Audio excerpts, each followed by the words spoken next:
What are you doing in here? A cold voice rang out from the center table of the conference room, where 12 men and women in Armani suits were sitting around a glass table. A black woman with shoulder-length silver hair turned around. She wore an old grayed trench coat and worn-out flats. She still held a shiny black leather handbag that did not match her otherwise casual appearance. "Where is the security?" another shouted. "This is an internal shareholder meeting. Not everyone has access. Please go out before we call security." The woman said nothing. She simply set her bag down on the table and looked around. Her eyes swept over each face, from the CEO of energy conglomerate Eltrax, to the CTO of Byte Fusion, to the chairwoman of retail giant Zenza. None of them knew. They were all sitting under the roof she had built. "Who are you?" a cold female voice asked back. The woman just smiled. "I was the one who wrote the first check to each of you, when none of you had anything but ambition." And then, 3 men in protective gear appeared, their hands on walkie-talkies ready. Approaching her, she stood up slowly, not angry, not panicked, but her look at that moment made the whole room fall silent.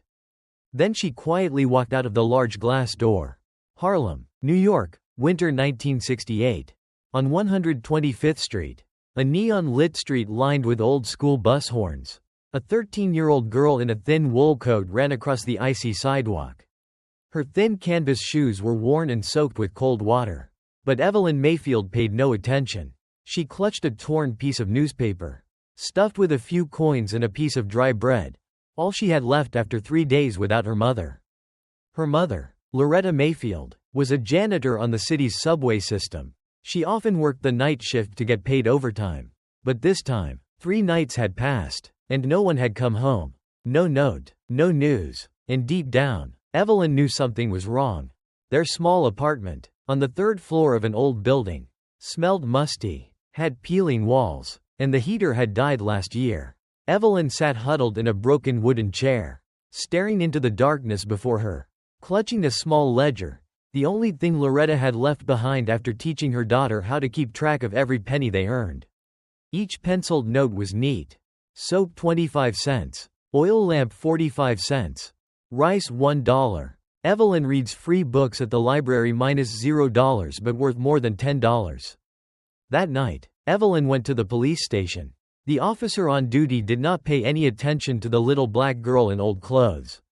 When she grabbed his sleeve, he coldly said, "If your mother is not back in 72 hours, come back here. We will consider filing a case." 3 days later, a cold notice printed on yellow paper arrived. Confirmed death of Ms. Loretta Mayfield due to work accident.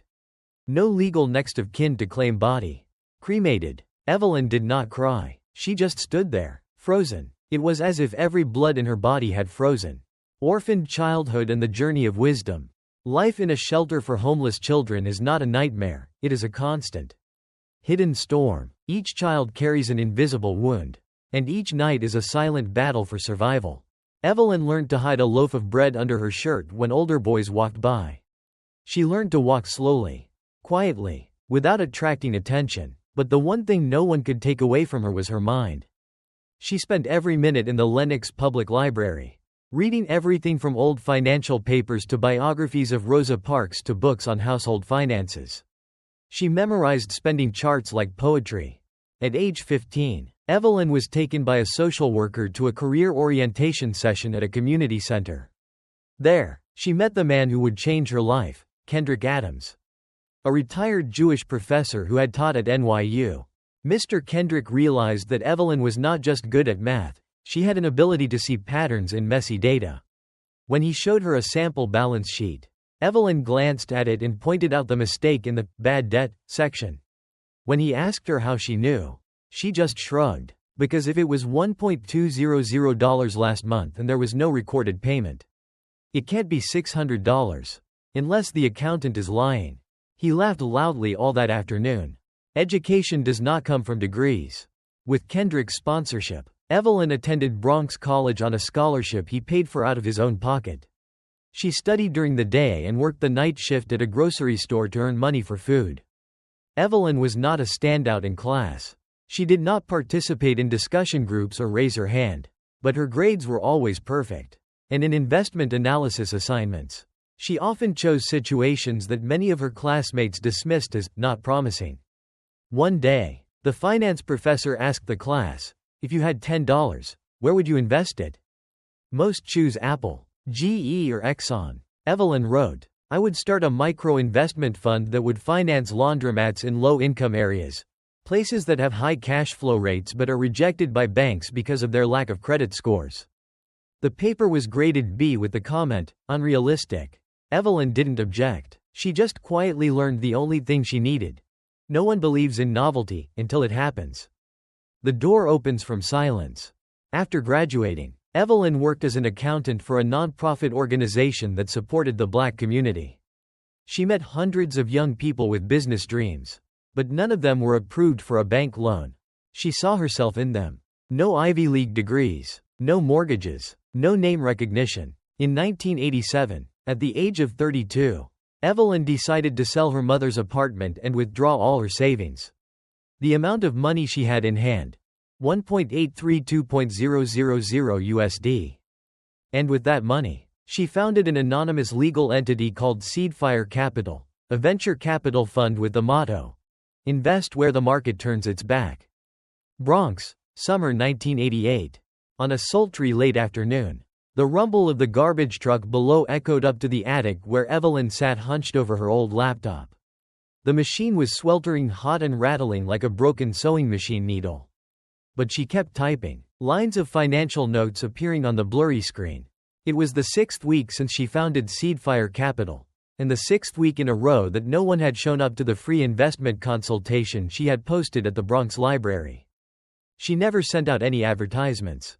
She had no PR, no press coverage. She printed 30 flyers on pale yellow paper, handwritten in bold black pen.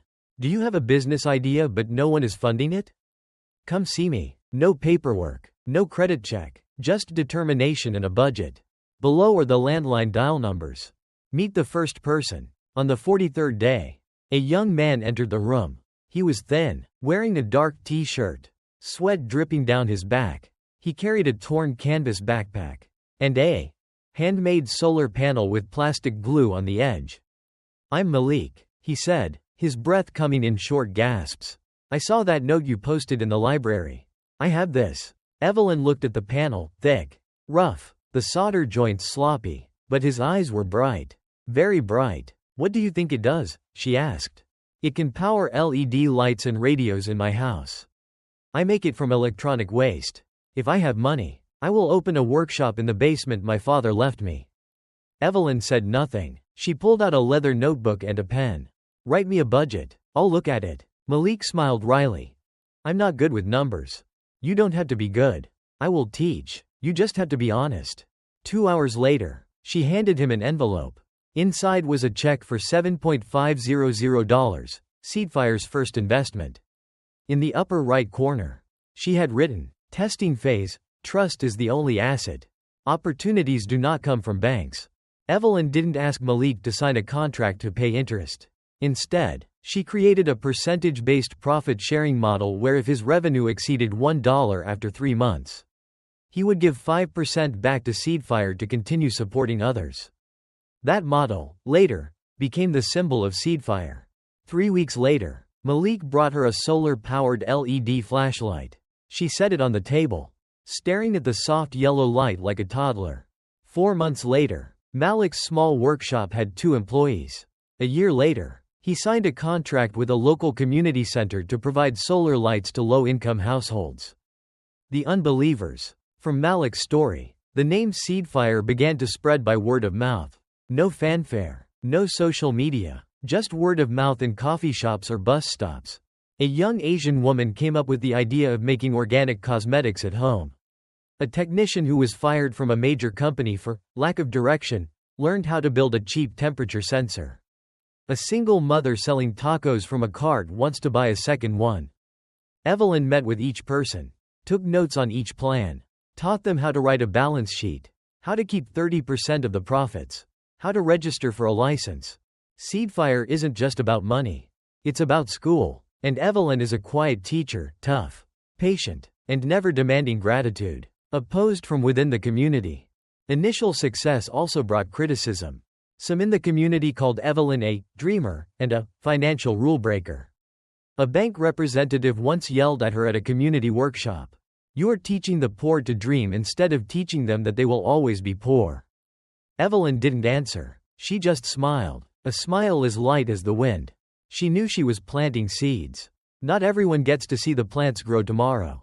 The counterattack of silence. In 1992, Seedfire invested in 24 small projects, of which 7 models achieved revenue of over $10 a month. One of them, Malika's solar panel company, changed its name to Eltrax Solar, and began to attract media attention. When asked by the press who the investors were, Malik simply replied, "An old lady with no name. Just a check and the words, 'Don't let me down.'" Evelyn still lives in the same attic, with an older laptop, but now, every morning, she has another reason to keep going. Seedfire's inbox is full of handwritten letters, from young people waiting for an opportunity. New York, 1994. On a lightly dusty desk in the Seedfire office, Evelyn carefully flipped through the files. Each file held a person, a story. Not the ones with Ivy League scholarships or who raised millions from conference rooms, but the people who entered her life with uncertain steps and quiet eyes. Evelyn calls them the unbelievers, and they are Seedfire's most precious seeds. 1. The hacker no one hires. The first resume Evelyn picked up was from a young man named Marcus Hill, brown-skinned, with curly hair, who grew up in a slum in East Brooklyn. At 22, Marcus had been fired from Google after 4 months of internship for unconventional behavior and strange coding style, not adhering to team structure. No one saw Marcus's code lines, which contained intricate but extremely effective logic. No one understood that he had built a reverse encryption algorithm that could disable 90% of commercial spyware. Evelyn understood. She invited Marcus to a small cafe near the subway station. On the table, she placed a white piece of paper. "Draw me a model of the security application you want to build." Marcus bowed his head, drawing silently. 30 minutes later, Evelyn saw more than a diagram of an intrusion-proof ecosystem. She saw an ideology: data freedom for the poor, privacy for the vulnerable. A week later, Seedfire wired $15 to Marcus, no binding contract. Just a handwritten agreement. If you succeed, help 3 other people who were also fired like you. Marcus started Byte Fusion in a rented room in Queens. The first year, he had just 1 customer, a school that had suffered a data breach. By its 3rd year, Byte Fusion became the security solutions provider for the entire New York hospital system. 2. The nurse and AI save lives. In 1996, Evelyn met Amira Shah, a nurse of Pakistani descent who worked in a Bronx emergency room. Amira was not a techie, but she had written hundreds of pages of handwritten notes about biomarker patterns, which she thought could be used to train a machine to predict stroke risk up to 6 hours in advance. Evelyn listened to her for the first 10 minutes and nodded. "You don't have to be an AI expert," she said. "You just have to see things that other people don't see." With a seed investment of $25 from Seedfire, Amira teamed up with a freelance programmer and built the first model. That project would later become the foundation for Gen IQ, the first AI system in the US capable of early warning of heart failure based on real-time heart rate and respiratory data. 3. Single mother changes her life thanks to taco truck. In a most unexpected turn, Evelyn invested $5 in a single mother named Rosalia Diaz, who used to sell street food in Queens from a pushcart. Rosalia just needed enough money to buy another taco cart. To hire another mother in the same situation as her. Evelyn asked her a question. "If tomorrow the profit triples, what will you do with the money?" Rosalia replied without thinking, "I will send my daughter to school." Seedfire didn't need to hear more. The transaction was executed that same day. 3 years later, Diaz food cart has more than 30 taco trucks across the city. A portion of their profits go to Seedfire to fund scholarships for immigrant children. Evelyn's formula: no expectations, no control, no favors. What's special about Evelyn is that she never forced anyone to pay back. Nor did she hold a controlling stake. Seedfire only retained the right to reinvest profits, meaning that if the investee was successful, they agreed to share a small portion of the profits to help the next investor. Like that, Seedfire did not need large external funding but still existed and spread. The media began to hear about Seedfire, but no one knew who was behind it. Some articles described Evelyn as the philanthropic ghost of the venture capital world. But she refused to be interviewed, refused to be photographed, and remained in her old attic.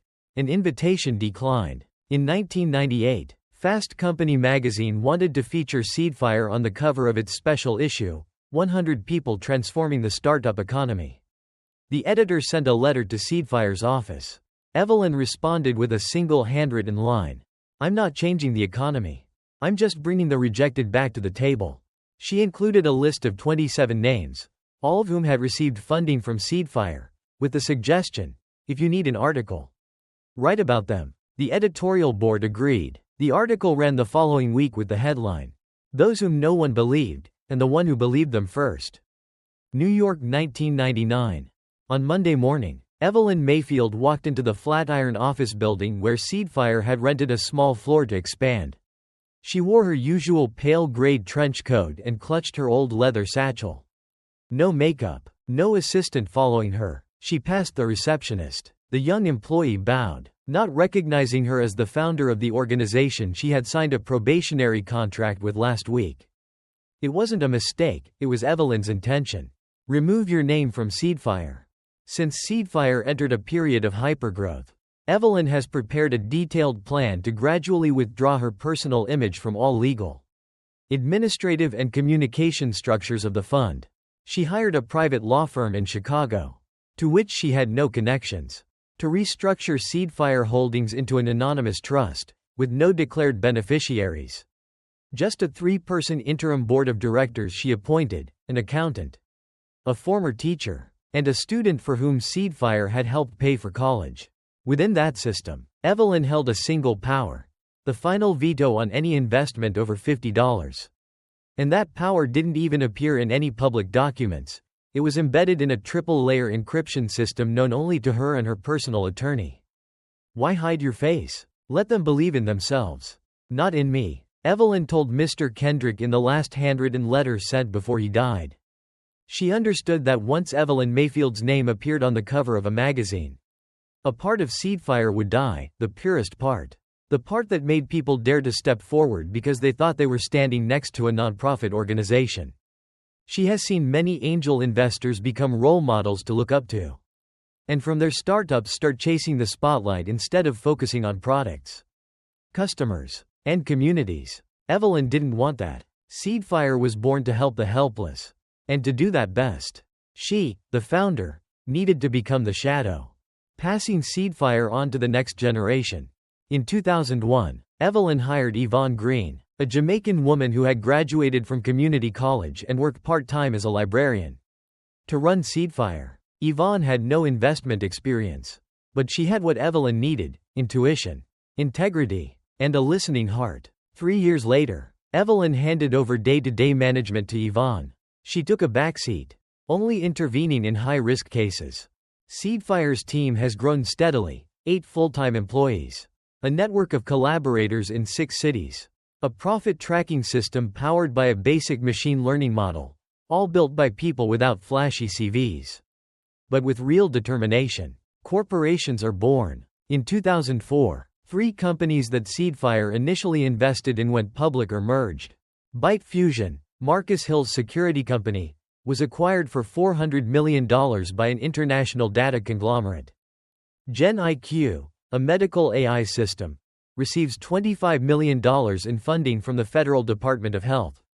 Eltrax Solar, solar panel startup, listed on Nasdaq, reached a capitalization of $1.1 billion in its first year. The press traced the investment back but could not find the original Seedfire records. Everything was murky. The seed fund appeared to have no permanent headquarters, no visible founders, no image data, no public documents with direct signatures. People began calling Seedfire the secret society of social investing. Evelyn smiled slightly as she read those words. She knew she had succeeded, not because those names were famous, but because they never knew who had believed in them in the first place. The man who walked through the crowd without being recognized.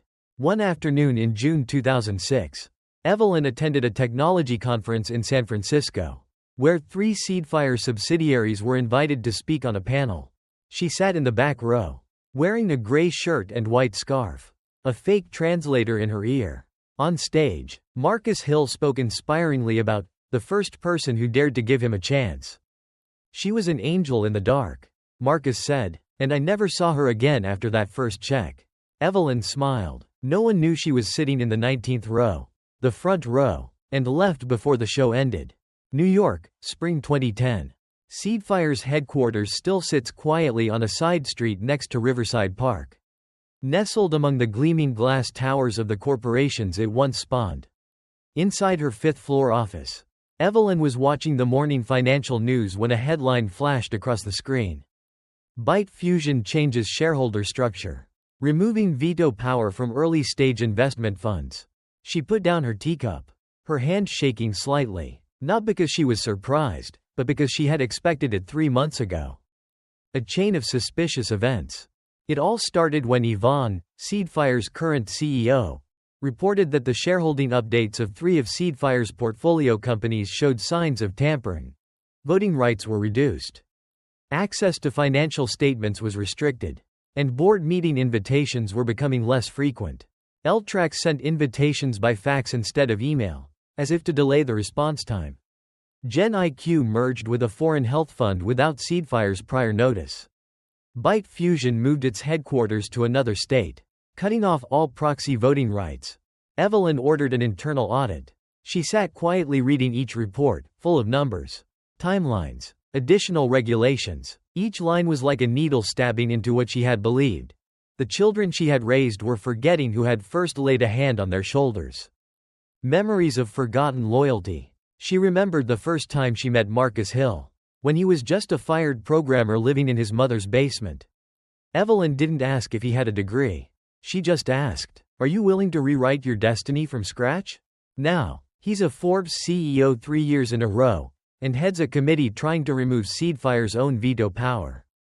She remembers Amira, the nurse who was passionate about saving patients with technology, now Genique's chief scientific officer, signing off on a deal to transfer 30% of her shares to a Swiss investment fund in exchange for growth capital without ever asking Seedfire.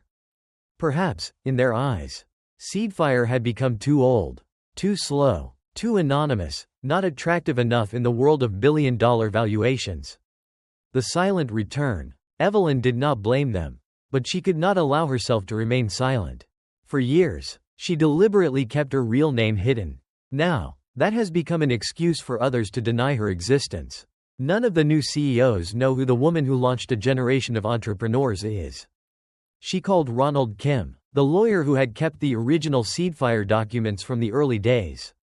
In his safe were still copies of Evelyn's handwritten investment contracts, sealed, legally stamped, and authenticated by a New York State notary.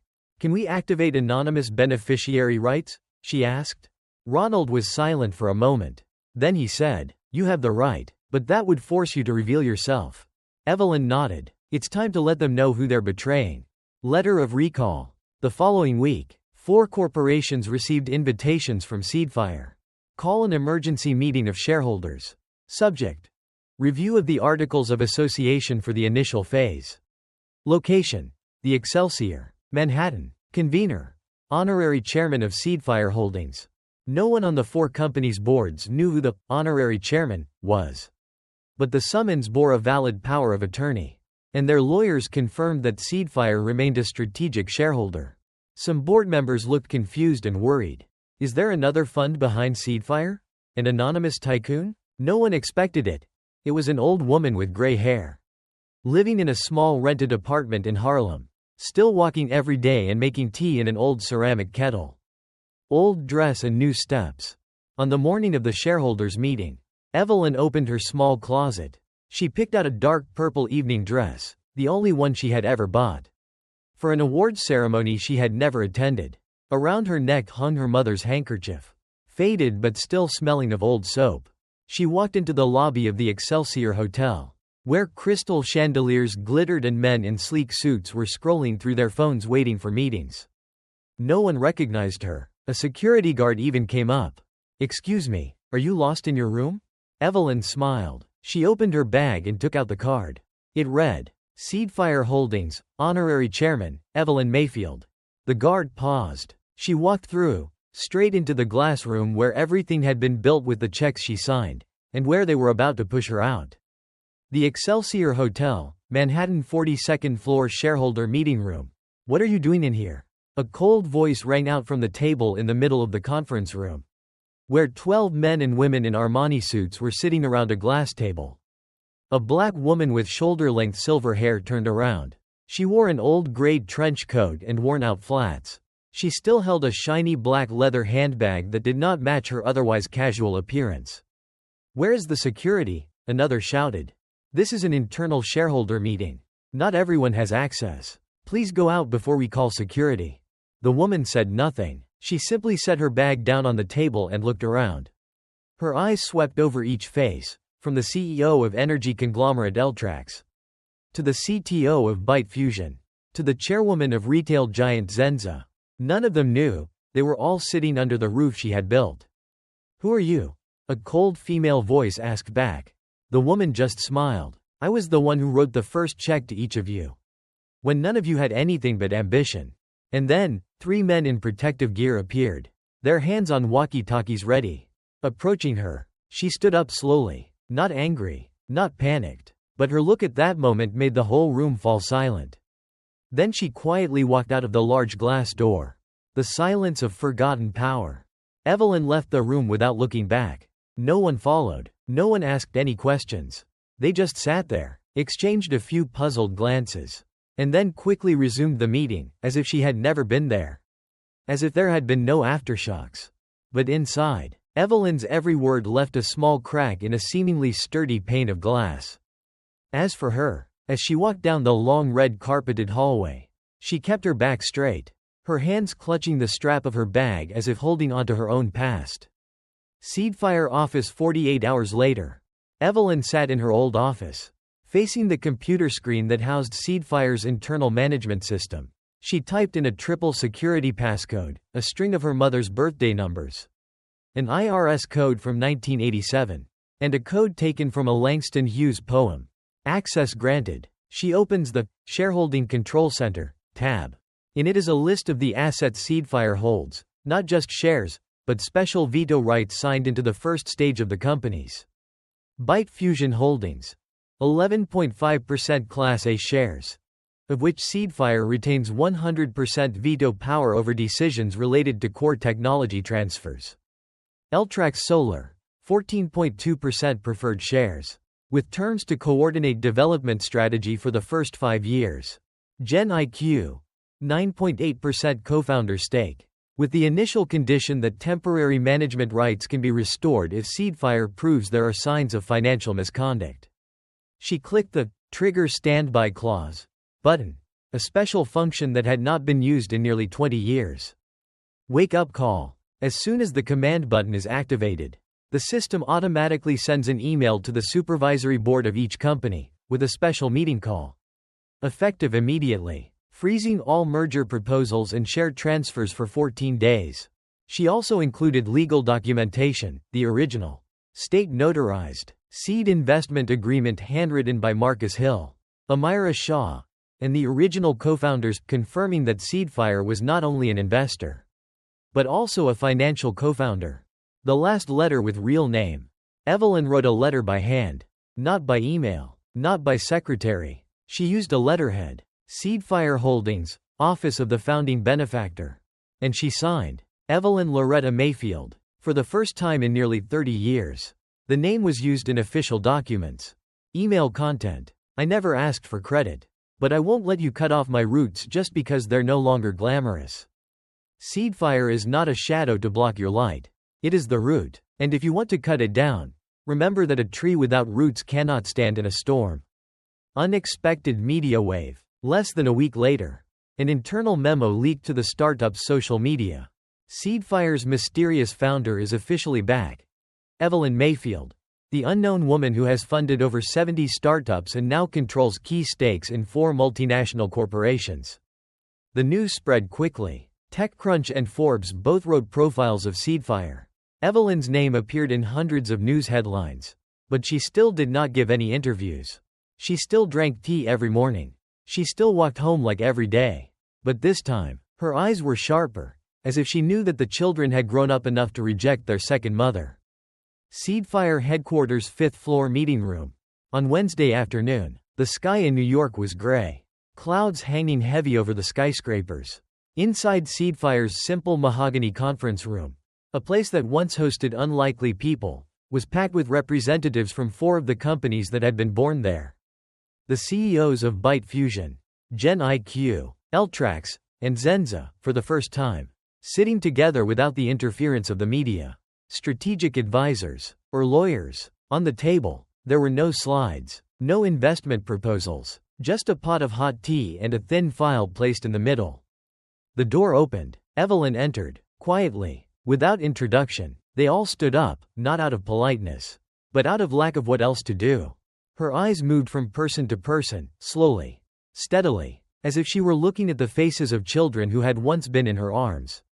People who had sat across from her in fast food restaurants, with smudged budgets and hopeful eyes. "You guys forgot who wrote the first check. Thank you for coming," Evelyn began, her voice husky but full of weight. No one responded. An awkward silence fell. "I have not come to reclaim anything. I have come to remind you. You have forgotten, or willfully forgotten, that Seedfire is more than just a number on the stock exchange. It is your birthplace. Every immature idea of yours was seeded here. And today, when you are old enough to set sail, you think you no longer need roots." Marcus Hill, CEO of Byte Fusion, bowed his head slightly. Amira Shah couldn't hide her embarrassment. The only one who kept a steady gaze was Vincent Rojas, the new CEO of Eltrax, who had declared that Seedfire is a thing of the past. Evelyn sat down. She pulled a stack of printed sheets from her bag. She handed each person a copy. "This is my suggestion, not an order, but if you refuse, I will take all of your Seedfire shares out into the open market. And I promise, they will go to funds you never wanted to work with. Circle Fund. Seedfire is not for the past, but for the future. Simple proposal. Every quarter, the 4 groups allocate 5% of their after-tax profits to a common fund, called the Circle Fund. The fund will be run by an independent board, made up of community representatives, Seedfire alumni, and social advisors, not affiliated with any of the 4 companies. The goal? To fund a new generation of startups, young people who are rejected by the financial system.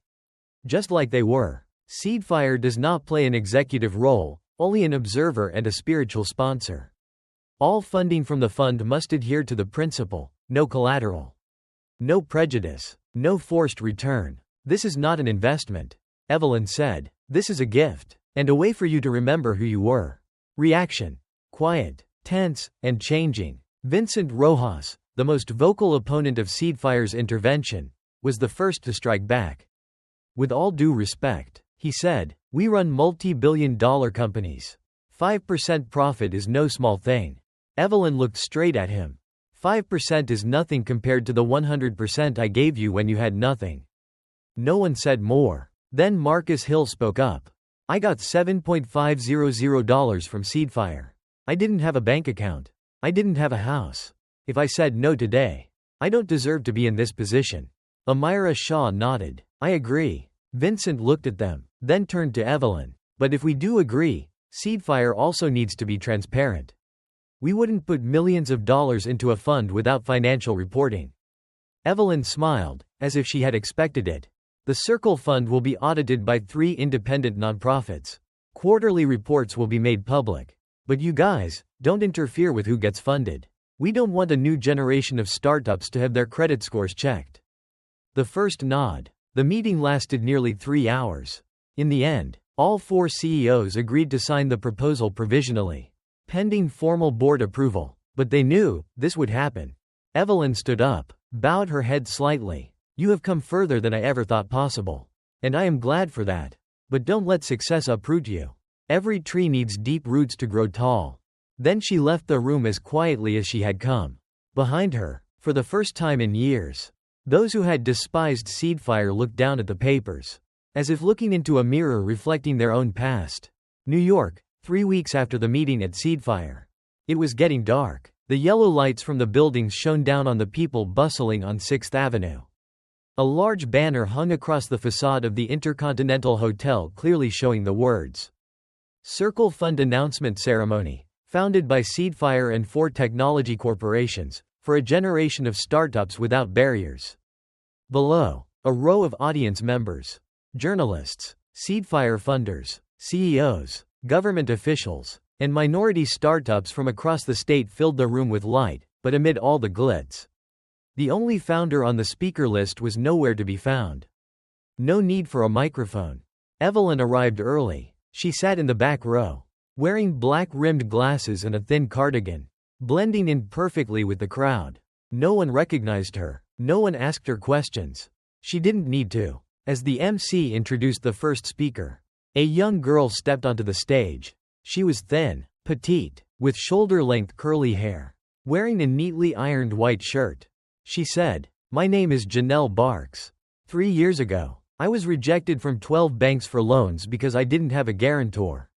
I had an idea for a childcare app for single mothers, but no one believed a 21-year-old girl from the South Bronx could do it.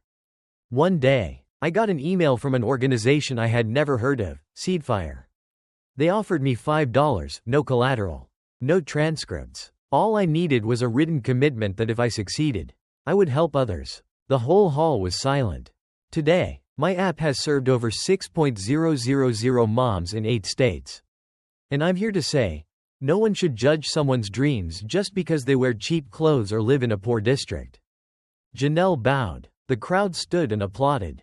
Evelyn applauded, too, but her hands were shaking, not from emotion, but from the realization that, for the first time, her legacy was no longer in her hands, it was being passed on.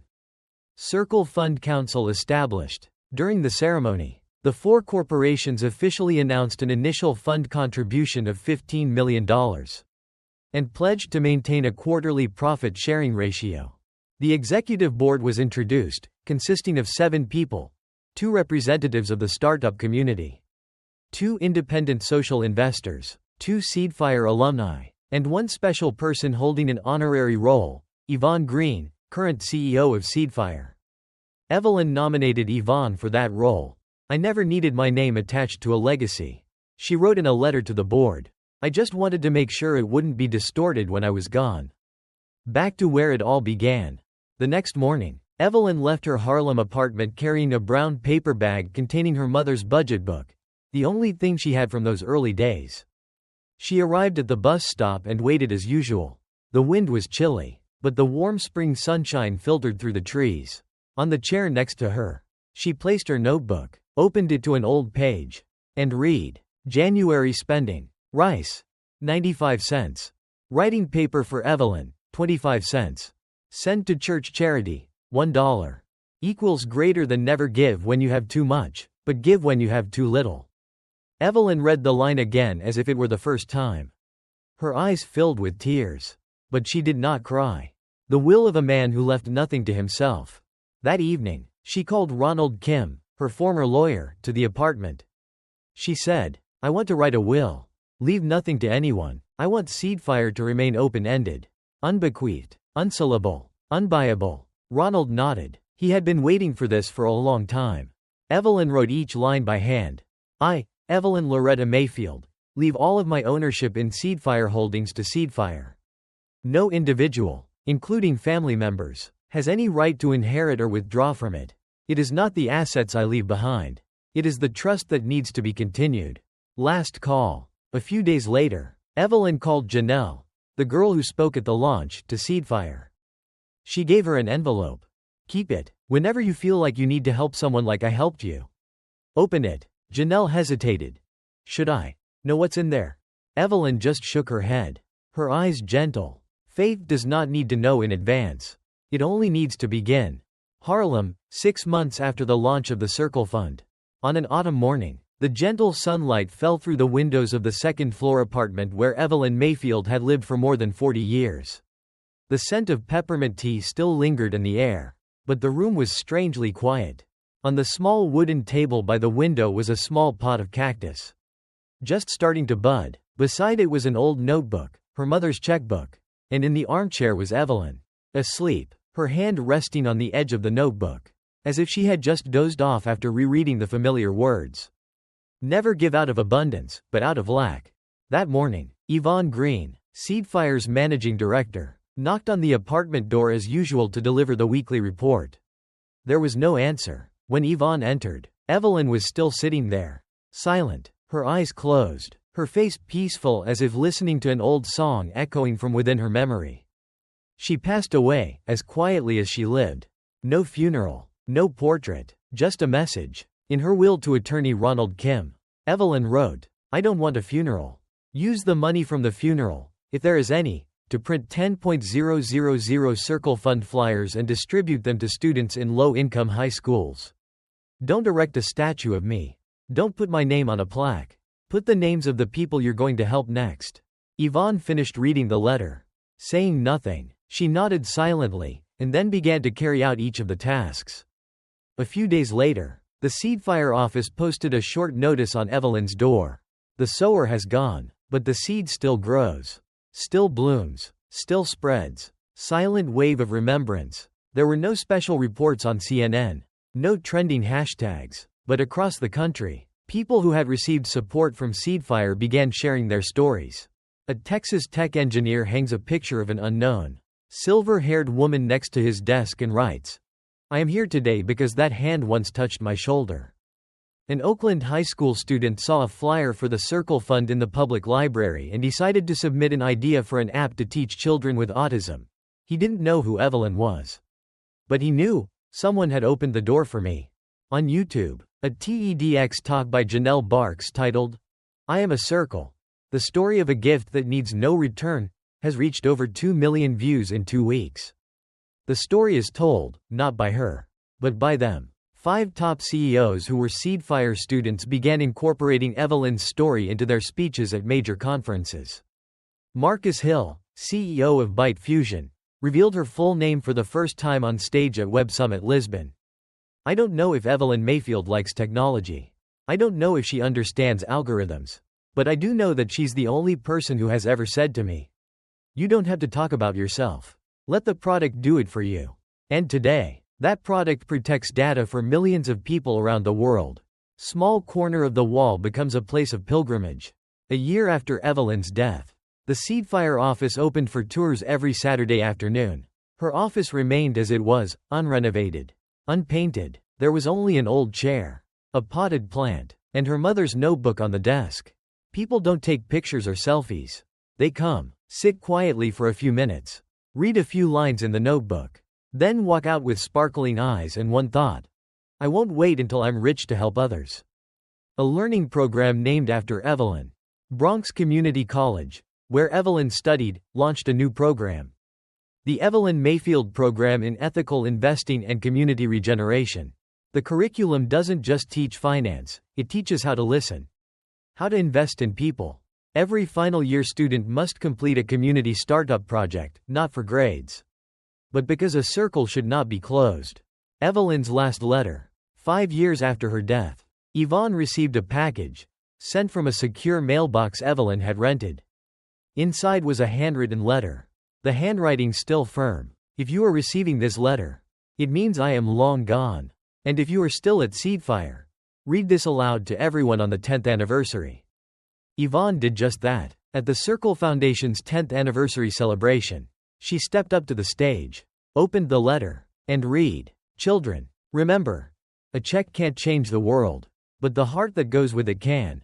If one person helps one person, and that person helps 3 others, then in no time, we will have a whole world being helped. Never let the circle close." Evelyn. Seedfire headquarters, a spring morning. The Seedfire office hasn't changed much in all those years. It's still the same 3-story red brick building on the corner of Riverside. The same old wooden door. The same faded brass nameplate.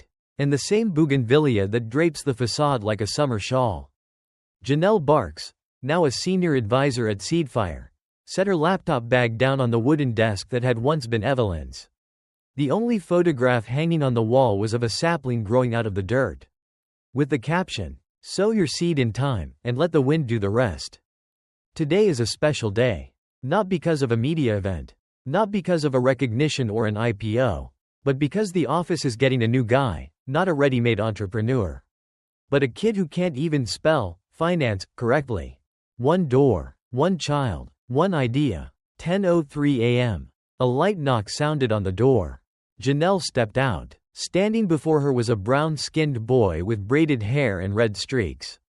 He held a torn notebook tied with a shoelace. He wore a hoodie that said, Southside Tech Club. "I'm Jalen," he mumbled. "I heard about Seedfire at school. The teacher said they don't ask about GPAs." Janelle smiled. "Yes. Do you have anything with you?" He handed over the notebook. On the first page was a scrawled title. Bus Finding App for Blind People. Janelle turned to the next page.